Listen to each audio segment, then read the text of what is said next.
Assalamualaikum warahmatullahi wabarakatuh.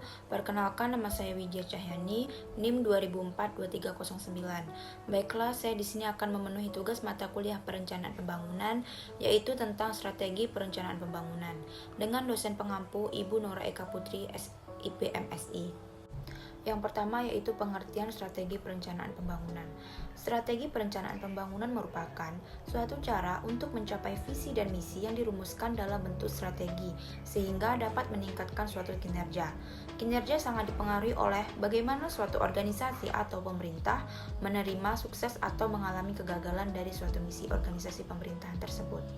Pada hakikatnya, strategi perencanaan pembangunan merupakan suatu rangkaian proses kegiatan yang menyiapkan keputusan mengenai apa yang diharapkan terjadi seperti peristiwa, keadaan suasana, dan sebagainya.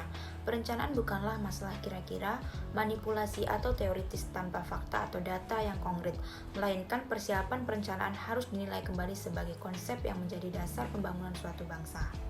Tujuan dari pembangunan nasional yaitu untuk mewujudkan masyarakat yang adil dan makmur, yang merata material dan spiritual berdasarkan Pancasila dan Undang-Undang Dasar 1945 dalam wadah negara kesatuan Republik Indonesia, yang merdeka, berdaulat, bersatu, dan berkedaulatan rakyat.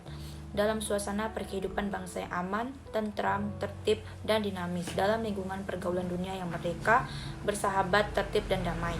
Pembangunan nasional akan tercapai apabila pembangunan ekonomi dapat terlaksana. Ada 5 strategi yang dapat dilakukan untuk perencanaan pembangunan. Yang pertama, mewujudkan pertumbuhan ekonomi inklusif dan berkelanjutan adalah meningkatkan kualitas sumber daya manusia atau SDM melalui bidang pendidikan dan kesehatan. Yang kedua, memperbaiki iklim investasi. Saat inilah peran investasi di dalam perekonomian Indonesia cukup besar. Yang ketiga, mendorong peningkatan ilmu pengetahuan atau iptek dan inovasi untuk menciptakan produktivitas kegiatan perekonomian. Diperlukan peningkatan investasi dalam penelitian dan pengembangan baik dari pemerintah maupun swasta. Yang keempat, meningkatkan pembangunan industri di mana industrialisasi ke depan harus memanfaatkan sumber daya alam atau SDA agar dapat menambah nilai digunakan untuk kepentingan rakyat. Yang kelima, membangun institusi yang lebih baik, terutama reformasi birokrasi yang terus disempurnakan. Selain itu, kemitraan strategi antara pemerintah dan masyarakat dalam membangun ekonomi perlu dikembangkan.